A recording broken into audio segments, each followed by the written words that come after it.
Hey guys, Rich here. This is Brick Scene. Today we're going to be doing a review on this set number 76832. It is the Disney Pixar Buzz Lightyear, or Lightyear as the movie is called. It is of course his ship. It is the XL-15 Spaceship. Now it's an 8+ set, 497 pieces. So in the UK it's going to cost you £45. In the States it's going to cost you $50. Down here in New Zealand it's going to cost you $90. So looking at the box itself, you've got Buzz down there in the corner. You've obviously got the final model of the ship.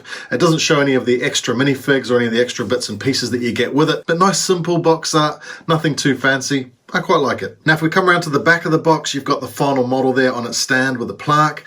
It shows some of the play features down there. On the right hand side you've got all the minifigs and of course the back end of that ship showing how it opens up as well. Now looking at the graphics on the side of the box here, I hadn't seen this before. You've got the minifigs there, Buzz Lightyear, Darby Steele, Mo Morrison and Socks the cat. We will get into those a little later on. And then on the top of the box you've just got that one-to-one Buzz Lightyear with the alternative head. Again, we'll get into the minifigs a little later on. So inside the box you've got an instruction manual, of course, you've got a single sticker sheet, and you've got 5 bags. So we'll just take time to say a big thanks to the sponsors of this video, my very good friends at Toyco, big supporters of the Lego community here in New Zealand. They've been looking after me now for a good couple of years. They're pretty much the only guys I go to for Lego. They have great stock online or they have a physical store here in Auckland in New Zealand. So make sure you check them out if you do live here in New Zealand. Big thanks to them, as I say, for supplying the set for a review. Now if we have a look at the final model, look, it's very reminiscent of that Battlestar Galactica Viper, isn't it? With that long nose and of those angled wings, those intakes. It has twin fins, of course. The Viper just has a single one, but very reminiscent. It's of course very brightly colored. Now the thing that stands out straight away to anyone who's been collecting Lego for any length of time is that canopy piece, that trans yellow. It looks like a very long new canopy piece there. I really like that. Very, very nice. And I can see the classic space collectors, you know, really want to get their hands on that one for some mocks. Very, very nice piece. But look, an overall nice model. You can see how it's all layered up and how they get that shape. Some nice use of those slope pieces to get the angles. What I really, really like about the final model is the overall finish. If you look at some of these bits in here, just that there's no gaps. It's just done very, very well. The angle that those wings are on as well, just really, really nicely done. That's all locked in super tight. This is a very, very solid model. It's a decent length. It's got a, you know, it's a decent number of pieces, you know, 400 and something odd pieces. But look, it's just very, very well put together. A couple of new pieces as well, which we'll get onto a little later on. But something I really, really like about this, and I wish the Star Wars sets would have it, is the stand with a plaque. Even your playset X-Wings, your playset TIE Fighters, Y-Wings and all that, they look so much better on a little stand like this. It doesn't even have to have the plaque, let's be honest, but a nice addition for the set as well. As I say, it's a really nicely finished model. You've got a nice mix of tiled and studded pieces. In fact, it's quite well tiled off. There's hardly any gaps in it. They've used some great techniques to fill the gaps. Overall, you know, it's just really, really well put together. Even subtle details like this, you know, this trans red and the trans green under the wing pieces here, and using that 2x3 modified plate just to cover up half of them. I think it just looks really, really nice. Having watched the trailer, I think the overall model represents the ship really well. Yeah, like I say, it's a nice little starship. So if we start at the front here, you've got that big long nose and the bright blue into the white, and then that trans yellow canopy piece there. Then you can see how the wings angle down with the intakes on the side there as well. So if we come around to the back here, you can see those thrusters. They're really, really nice looking pieces. I think they're new pieces. We'll take a look at them in a second. But then coming up, you can see it's a really, really solid looking build into those twin fins at the top. Now there are a few stickers on here. You can see some of these details here, that red and white stripe piece on the edge of the wing, plus those XL-15 decals, and of course the decals here up on the fins as well. You've got some more stickers on the interior. The interior is actually really, really nice. You've got those stickers there on either side showing the control panels and that triangular section in the center, and of course the stick control in the center there. I like the use of that 1x2 with those 2 pieces sticking up and those angled pieces just to give the canopy a little bit more at the front there, and there's plenty of room in there as well for your minifig. Now the ship comes off the stand really easy. You just pull it off like that and you can see there that it's just an axle piece that goes into the underside of the ship. The ship round, you can have a look at the back there. You can see how it all opens up. You've got space in there for the armor and the helmet, the weapons, and what I believe to be the power source as well. But what I like about it is it just looks really nice from every angle. It looks finished. You know, I keep comparing stuff to Star Wars sets, and this just looks like a really nicely finished model in comparison to some of the sets that we've had recently, you know. I don't mean to pick on the Star Wars stuff, but that is what I know. And this is just a really, really nice model. And in particular, that stand. Like I say, the Star Wars sets could really benefit from stands like that. You know, the Imperial Shuttle, things like that, that when you basically display them, you have to display them with their, you know, in their landed position with their wings up. You know, things like that I think could really benefit from a stand like that. And it's just a simple thing, you know, with a few extra pieces. Now, there was some really interesting techniques going on, in particular around here with it getting those angles. And like I said earlier, filling in gaps around those intakes. It comes together really, really nicely. And it's a part that I really, really enjoyed. I quite like this layering as well. Instead of just using big pieces, they've managed to achieve a shape quite well using different pieces there to sort of different angles and all that. So it gives the whole thing a bit of a shape at the front there. And this back end as well, it's finished really nicely. I like those thrusters. I think they look really, really good. I'd be interested to see how they use those pieces going forward. I guess that we'll be seeing those on some Star Wars sets in the very, very near future.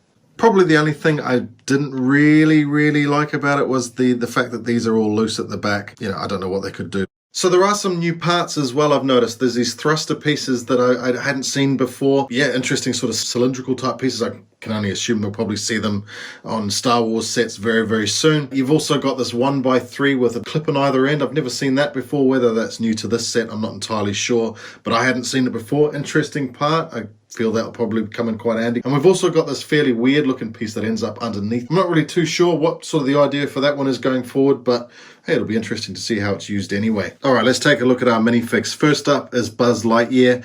He's got that orange jumpsuit with that grey top to the spacesuit or whatever you want to call it. It's all printed. There's no stickers or anything on there. He's got some sort of white looking blaster, and from what I gather, that build in his other hand is some sort of power source for the ship. That helmet is quite interesting. It's dual molded, white with a little black band around the bottom at the back, and underneath the helmet you've got that blue sort of balaclava, I guess, that is part of his spacesuit, with a smirk on the face. No alternative face there. If I turn him around, you can just see the back of that head is just sort of some seams, I guess. I guess it's just part of the design of the hood of that spacesuit.